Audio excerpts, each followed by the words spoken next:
Hey guys, and welcome to the sixth day of our 14-day piano challenge. We're almost at the halfway mark, so it's been great to see you guys participating and playing along and sharing your experiences and so on. So, when you do each day's challenge, I do encourage you to hop over to our Facebook page, TV Net, and yeah, just take a really quick, simple little video of your experience.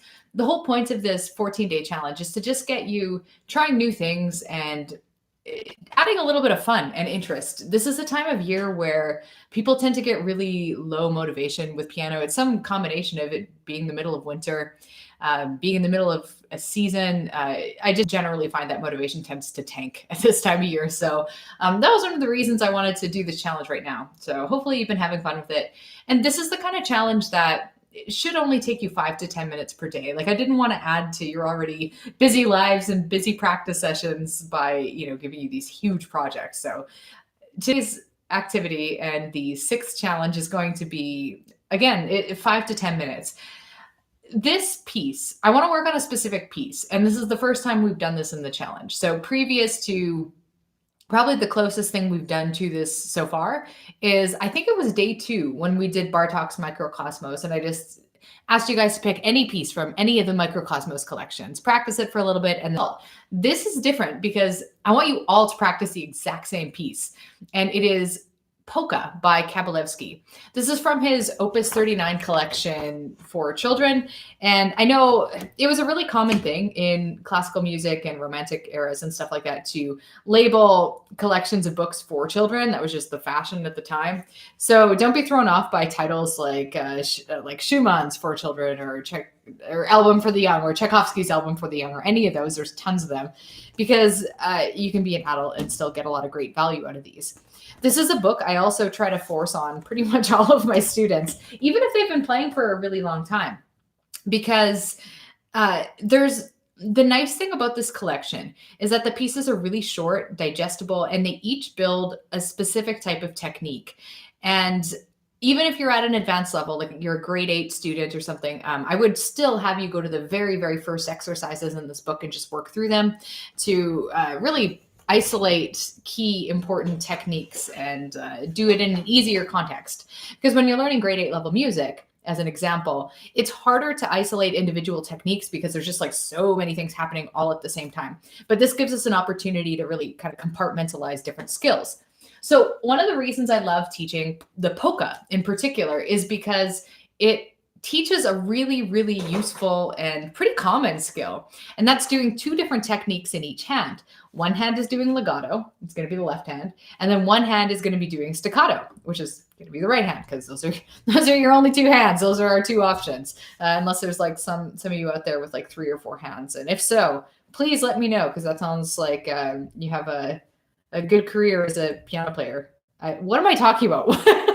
Okay, let's get back to it. So the polka, I'm just going to give you a quick demo of what we're aiming for here, and then I'll break it down a little bit and we'll talk about it. So if Pion is wondering what the name of the book is, it's called 24 Pieces for Children, Opus 39. All right, here we go.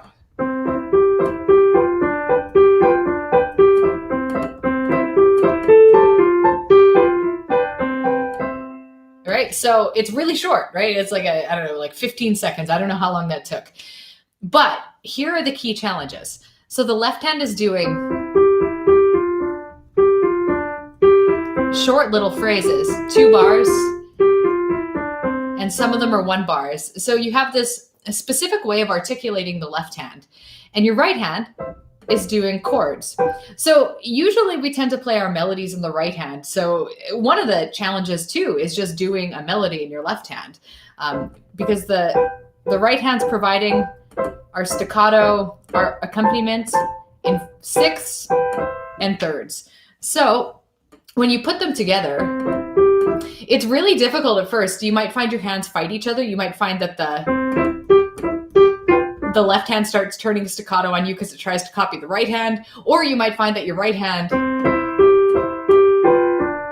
gets really heavy and you want to hold them down instead of playing staccatos because it wants to copy the left hand. So being able to separate the 2 is really, really, really challenging, but it's really fun. Now, the reason I think this might take some of you more than 5 to 10 minutes, it takes some of my students upwards of an hour to get it fully learned to speed. So the hardest thing about this one, in addition to the alternating technique, is the speed. So we want to go for allegretto. I'd probably aim for something like that as a kind of an ideal top speed. But when you're sharing your videos on Facebook, I'd be curious for you to just share it as is, even if it's like this after 10 minutes, or it might even be slower. It might even be more of a, I don't know, a little bit more rough than that. And that's totally okay. Again, this challenge isn't about perfectionism and pulling everything off totally polished. It's just about trying new things. The other trap that people tend to fall into with this piece, and this is a difficult trap to avoid, but it's something to be aware of, is hand balance. So since our melody is in the left hand, it's really important that this is the part that comes through clearly. But we tend to be used to playing the right hand louder. So sometimes you might find yourself playing it like this, where, especially with staccatos, we tend to play them a little bit harshly if we're not careful. And that distorts the sound, right? Because it's like the right hand's competing with the left. You're listening to this melody, but the right hand's jumping in there, getting all aggressive, trying to take over the sound. So the best thing I can suggest for you is to just work on keeping like a really light staccato touch. This is actually something, I think it was day 3 when we were talking about staccato scales. And the way you want to play correct technique with staccato in general is to think about a lifting motion as opposed to a kind of jabbing, pressing motion. So that's something that I want you to consider. Keep them as light and fluffy in the right hand as you possibly can. And those are my tips for you. That is a lot to do in 5 to 10 minutes. But again, just sight read through it, see how far you get. See if you're able to get the gist of doing legato and staccato in the right hand.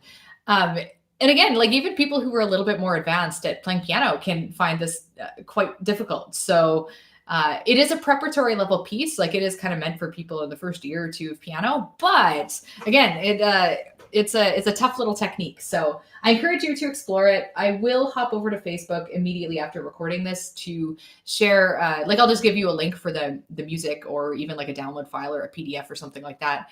So you have something to reference. You could also just learn it by ear. I don't know, some of you might find it easier to just learn it visually, but I will go do that over on Facebook once I'm done with this live session, which will be in a couple minutes. So I will say hi to you guys on the chat and let me know if you have any questions.